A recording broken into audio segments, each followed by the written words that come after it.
இறைவலம் அன்பர்களுக்கு வணக்கம். தொடர்ந்து என்னுடைய ஆன்மீக தகவலுக்கு நீங்கள் அளிச்சுக்கிட்டு வர ஆதரவு நினைக்கிறப்ப எனக்கு ரொம்ப மன நெகிழ்ச்சியாக இருக்குது. செவ்வாய்க்கிழமை இருக்க வேண்டிய விரதத்தை பற்றின ஒரு செய்முறை விளக்கமான ஒரு பதிவு தான் இது. செவ்வாய்க்கிழமை அன்னைக்கு முருகனுக்கு நீங்கள் விரதம் எப்படி இருக்கணும் அப்படிங்கிறத ஏற்கனவே நான் சொல்லியிருக்கேன்.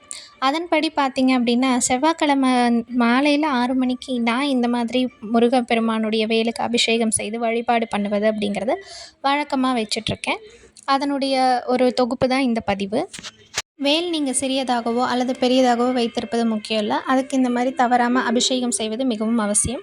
எந்த ஒரு அபிஷேகம் செய்கிறதுக்கு முன்னாடியும் சம்மந்தப்பட்ட கடவுளுக்கு எண்ணெய் காப்பு போட்டு இந்த மாதிரி மலர் வைத்து தீப ஆராதனைகளை காட்டிட்டு தான் நீங்கள் அபிஷேகத்தை தொடங்கணும். அந்த வகையில் எண்ணெயில் அபிஷேகம் செய்ததற்கப்புறம் பால் கொண்டு அபிஷேகம் செய்கிறேன். முருகனுக்கு பால் அபிஷேகம் செய்வது அப்படிங்கிறது ரொம்ப விசேஷம். ஒவ்வொரு அபிஷேகம் முடியும் போதும் இந்த மாதிரி நீங்கள் குங்குமம் போட்டு வச்சு மலர் வைத்து தீபாராதனை காட்டி திரும்ப நீரால் கழுவிட்டு தான் அடுத்த பொருள் கொண்டு அபிஷேகம் செய்யணும். அந்த மாதிரி 2வதாக நான் தயிர், அதாவது இது எண்ணெயோடு சேர்த்துனா 3வதாக தயிரில் அபிஷேகம் செய்து வேலை வழிபாடு பண்ணுறேன். பால், தயிர், நெய், பன்னீர் போன்ற பொருட்களை கொண்டு அபிஷேகம் செய்தாலே போதும்.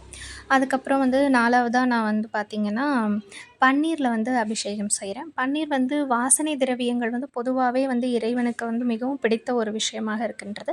அதனால் பன்னீரில் அபிஷேகம் செய்ததுக்கப்புறமா விபூதி அபிஷேகம். விபூதி அபிஷேகம் என்னுடைய ஒரு விருப்பம். ஏன்னா நான் இந்த மாதிரி அபிஷேகம் பண்ணக்கூடிய விபூதியை எடுத்து வச்சு தினமும் விட்டுட்டு வர வழக்கம் இருக்குது. அதனால் முருகப்பெருமானுக்கு விபூதி அபிஷேகம், இந்த விபூதியில் அபிஷேகம் பண்ணி பொட்டு வச்சு பூவோடு பார்க்குறப்ப அந்த வேலுக்கு இருக்க அழகே அது ஒரு தனி, வர்ணிக்கிறதுக்கே வார்த்தைகள் இல்லாத ஒரு அழகு.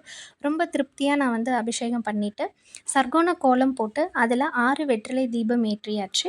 வெற்றிலை தீபம் ஏற்றினதுக்கப்புறம் வேலுக்கும் நம்ம அலங்காரம் செய்து அங்கே வச்சுட்டோம். எந்த ஒரு பூஜை நம்ம செய்கிறதாக இருந்தாலும் குலதெய்வத்தோட அனுமதி வேணும். அதனால தான் ஒரு மனையில் சிகப்பு துணி விரித்து இந்த பக்கம் குலதெய்வம், அப்புறம் முருகனுடைய திருவுருவப்படம், முருக விக்கிரகம், வேல், முருகன் சார்ந்த பொருட்கள் எல்லாம் வச்சாச்சு. இந்த பக்கம் விநாயகரை வைத்தாச்சு. நெய்வேத்தியமாக முக்கண்ணில முதற்கனியான பழத்தை தான் நான் வைத்திருக்கேன். இந்த அபிஷேகம் பண்ண திருநீரை தான் அதில் எடுத்து வச்சுருக்கேங்க. இந்த மாதிரி பூஜை பண்ணுறது, சஷ்டி கவசம் பாடுறது, உங்களுக்கு தெரிந்த முருக மந்திரங்கள் சொல்லி இந்த பூஜையை நீங்கள் நிறைவு பண்ணலாம். எந்த ஒரு பிரார்த்தனைக்காக வேண்டுமானாலும் இந்த பூஜை நீங்கள் செய்யலாம். தாராளமாக ஒரு நல்ல பலனை உங்களுக்கு நிச்சயமாக கொடுக்கும்.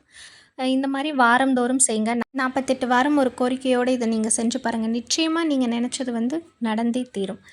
நன்றி.